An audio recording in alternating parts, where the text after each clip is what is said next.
Good morning.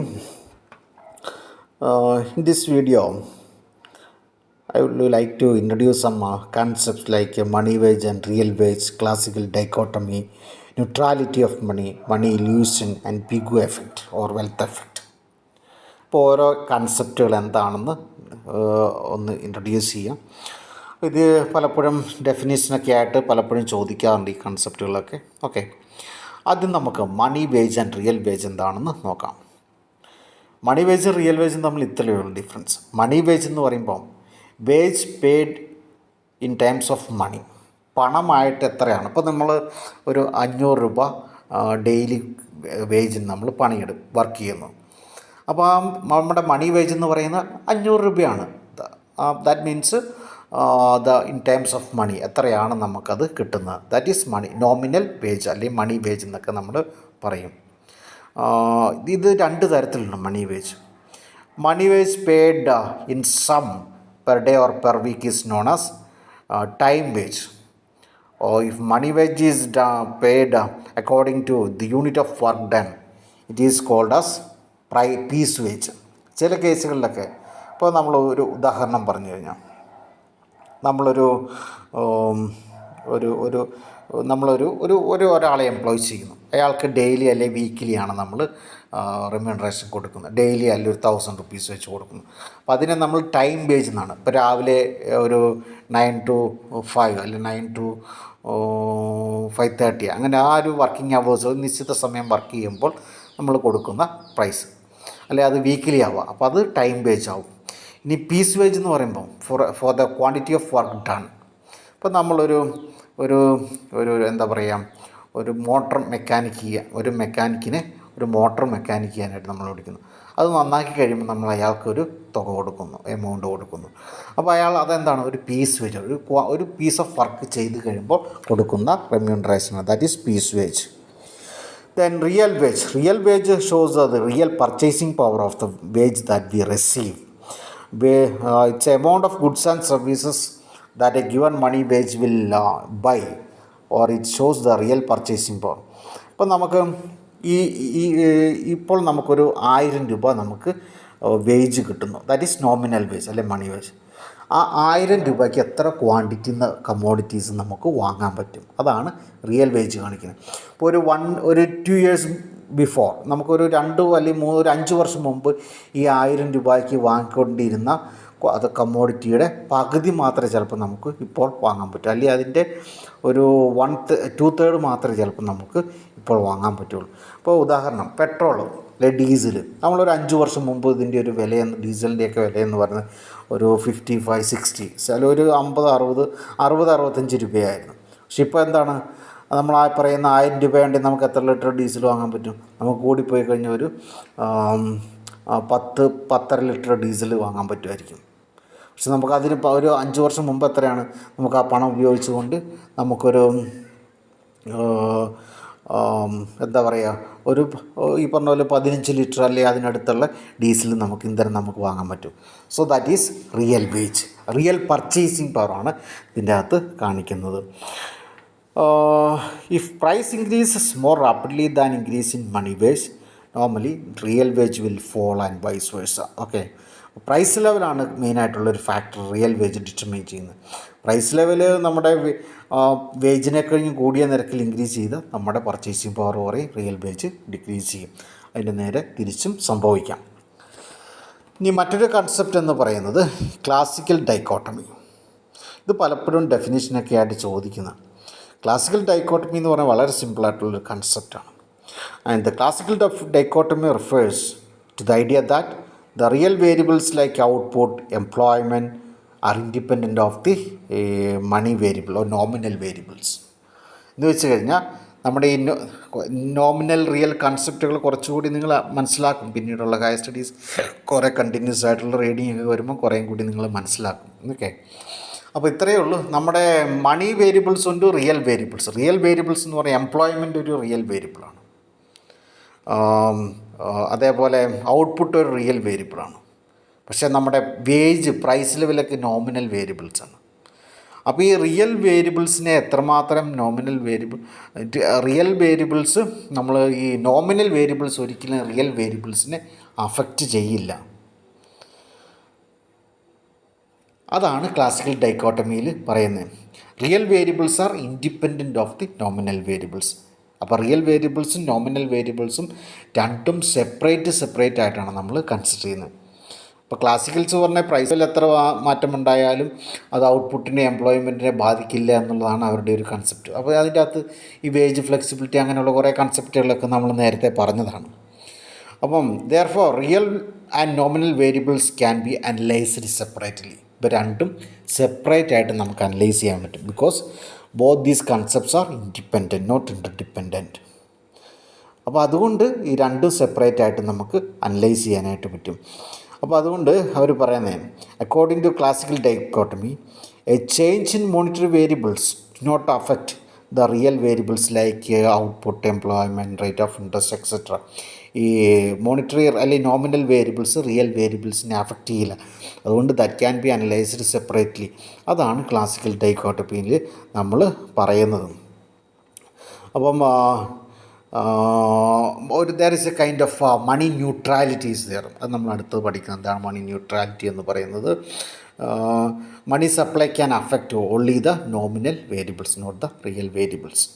അതാണ് നമ്മൾ classical ഡൈക്കോട്ടമിയിൽ പറയുന്നത്. ഓക്കെ, ഇത്രയേ ഉള്ളൂ. ക്ലാസിക്കൽ ഡൈക്കോട്ടമിയിൽ റിയൽ വേരിയബിൾസും നോമിനൽ വേരിയബിൾസും ഇൻഡിപെൻഡൻ്റ് ആണ്. So they can be analysed separately. Nominal variables are not going to affect real variables. So there is a kind of division between real and nominal variables. അതാണ് classical dichotomy എന്ന് പറയുന്നത്. Okay, അടുത്തൊരു concept neutrality of money. Neutrality of money is an important idea which is related to classical dichotomy. നമ്മൾ നേരത്തെ പറഞ്ഞല്ലോ അതിൻ്റെ അകത്തൊരു neutrality of മണി എന്ന് പറയുന്നത്. ഇപ്പോൾ ന്യൂട്രാലിറ്റി ഓഫ് മണി എന്ന് പറയുന്നത് നമ്മൾ ക്ലാസിക്കൽ ഡൈക്കോട്ടമിയിൽ പറഞ്ഞ കാര്യം തന്നെയാണ്. The change in the stock of money affects only the nominal variables in the economy such as price, wage, exchange rate, etcetera, and no effect on real variables like employment, output, GDP, real consumption, etc.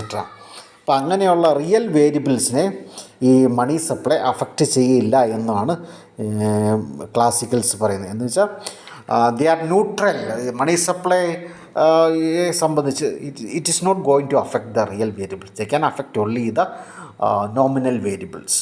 Price level കൂടാം, അതേപോലെ wage കൂടാം, അതിനെയൊക്കെ ഇത് affect ചെയ്യുന്നുള്ളൂ. ഒരിക്കലും ഈ real വേരിയബിൾസിനെ money supply affect ചെയ്യുന്നില്ല. അപ്പോൾ അങ്ങനെ ഈ റിയൽ വേരിയബിൾസിൻ്റെ കേസിൽ മണി സപ്ലൈ ന്യൂട്രലാണ്. It's not going to affect. So that is called as money neutrality, and this is what we stated in the classical dichotomy.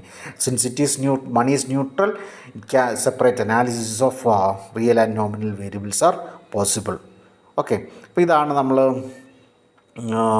മണി ന്യൂട്രാലിറ്റിയിൽ പറഞ്ഞത്. അപ്പോൾ money supply is having only a passive role in the case of real variables. Okay, then another concept is money illusion. എന്താണ് ഈ money illusion എന്നുള്ളതാണ്. This was firstly introduced by famous American economist Irving Fisher in 1928. ഫിഷറിൻ്റെ ഒരു contribution ഈ money illusion എന്നുള്ളത്. അദ്ദേഹം പറഞ്ഞ ഇതാണ്, ഈ മണി ഇല്യൂഷനിൽ പറയുന്ന ഇതാണ്, this is also known as price illusion. ഒരു ഇല്യൂഷൻ എന്ന് പറഞ്ഞാൽ എന്താണ്? ഒരു പുകമറ അല്ലെങ്കിൽ ഒരു മിഥ്യാധാരണ നമ്മുടെ ഇടയിൽ സൃഷ്ടിക്കുകയാണ്, ഒരു പുകമറ സൃഷ്ടിക്കുകയാണ്.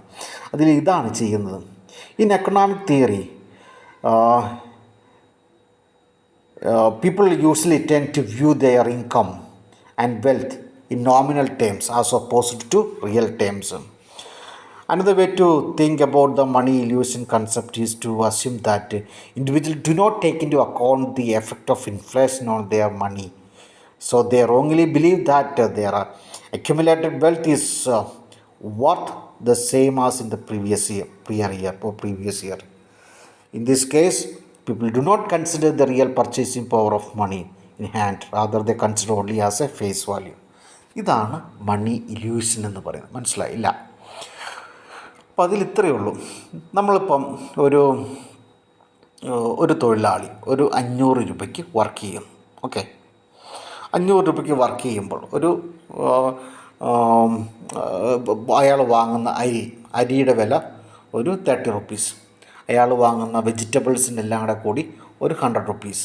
അയാൾ വാങ്ങുന്ന നോൺ വെജ് ഐറ്റംസ് എല്ലാം കൂടെ കൂടി ഒരു 100 rupees.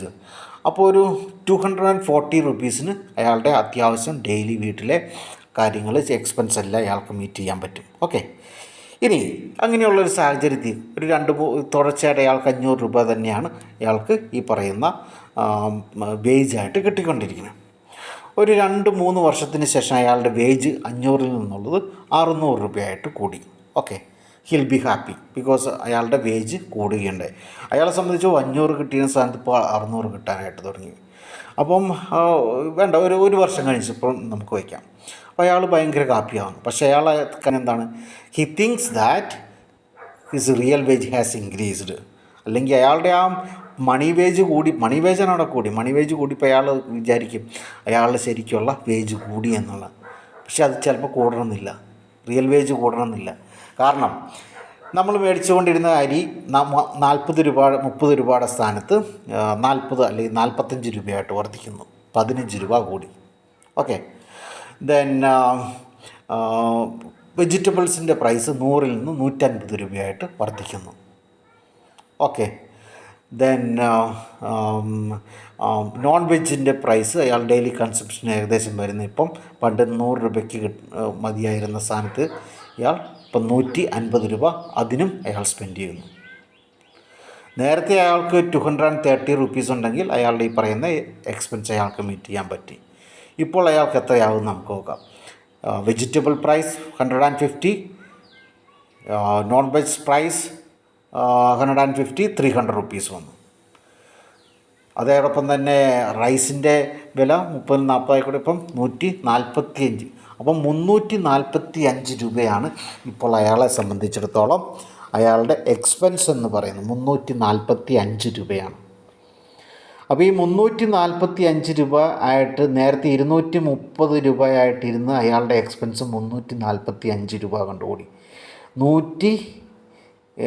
എത്രയാണ് 115 രൂപയുടെ വർധനമാണ് അയാളുടെ എക്സ്പെൻസിൽ വന്നിരിക്കുന്നത്. പക്ഷേ അയാളുടെ സാലറി എത്ര കണ്ടാണ് കൂടിയേക്കണേ? അയാളുടെ വേജ് 100 രൂപ കണ്ടേ കൂടിയിട്ടുള്ളൂ. അപ്പോൾ അവിടെ റിയൽ വേജ് കൂടിയോ? ഇല്ല, റിയൽ വേജ് കുറയുക ചെയ്തത്. അപ്പം മണി ഇല്യൂഷൻ, അതാണ് ഇവരുടെ ക്ലാസിക്കൽസിൻ്റെ മെയിനായിട്ടുള്ള ഒരു ഐഡിയ. അപ്പം അവരുടെ കൺസെപ്റ്റിൽ ഈ classicals considered increase in money wage is considered as increase in real wage. Money വേജിലുണ്ടാകുന്ന വർധനവിനെ റിയൽ വേജായിട്ടാണ് അവർ കൺസിഡർ ചെയ്തിരുന്നത്. അപ്പോൾ റിയൽ പർച്ചേസിങ് പവർ ഇൻക്രീസ് ചെയ്യും എന്നാണ് അവർ പറഞ്ഞിരുന്നത്. അപ്പോൾ അതൊരു ഇല്യൂഷണറി കൺസെപ്റ്റാണ്, ഒരു പുകമറ, അതൊരിക്കലും റിയാലിറ്റിയാണ്. അപ്പോൾ അതിൻ്റെ ക്രിറ്റിസിസമൊക്കെ ഉണ്ട്. അപ്പം അങ്ങനെയുള്ളൊരു സിറ്റുവേഷനാണ്. Did not take they have not taken the real wage real concepts in their ideology. അപ്പോൾ അത് ഇതിൻ്റെ ഒരു ഡ്രോബാക്ക് ആയിരുന്നു, അല്ലെങ്കിൽ അവരുടെ ഒരു കൺസെപ്റ്റാണ്. അതിനെയാണ് നമ്മൾ മണി ഇല്യൂഷൻ എന്ന് പറയും. അപ്പോൾ money illusion means people think that increase in money wage is considered as increase in real wage. അതാണ് നമ്മൾ മണി ഇല്യൂഷൻ എന്ന് പറയുന്നത്. Then Pigou effect or wealth effect. And this shows the relationship between the wage rate, change in wage rate, and the resultant impact on employment.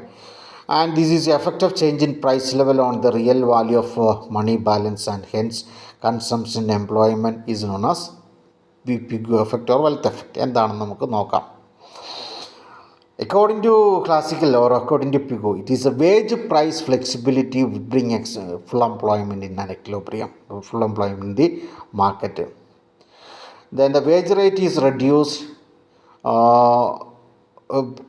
According to him, the problem of unemployment can be overcome by a wage cut. അപ്പോൾ എങ്ങനെയാണ് unemployment കുറയ്ക്കാൻ solve ചെയ്യാൻ പറ്റും? Wage കുറയുമ്പോൾ price കുറയും. കമ്മോഡിറ്റീസിൻ്റെ price കുറയുമ്പോൾ ആൾക്കാർ കൂടുതലായിട്ട് അത് വാങ്ങാൻ തുടങ്ങും. അങ്ങനെ ആൾക്കാരുടെ പ്രോഡക്റ്റിൻ്റെ ഡിമാൻഡ് വർദ്ധിക്കുമ്പോൾ ഒരുപാട് പ്രോഡക്റ്റ് പ്രൊഡ്യൂസ് ചെയ്യാനായിട്ട് തുടങ്ങും. അപ്പം വർക്കേഴ്സിനെ കൂടുതലായിട്ട് എംപ്ലോയ് ചെയ്യും. and that process will continue until the full employment economy reaches a point of full employment. So this effect is a big effect or wealth effect. A low price would raise the purchasing power of money, which in turn leads to increase in aggregate demand, production and employment. And this is a big effect or wealth effect. ഇത് നമ്മൾ classical theory of എംപ്ലോയ്മെൻറ്റിൽ നമ്മൾ clear ആയിട്ട് ഇത് പറഞ്ഞിരുന്നതാണ്. Okay, അപ്പോൾ ഇങ്ങനെ കുറച്ച് കൺസെപ്റ്റുകൾ കൂടി നമുക്ക് നിങ്ങൾ മനസ്സിലാക്കിയിരിക്കുക. ഇത് ഡെഫിനേഷൻ ടൈപ്പൊക്കെ പലപ്പോഴും ഇത് ചോദിക്കാറുണ്ട്. ഓക്കെ.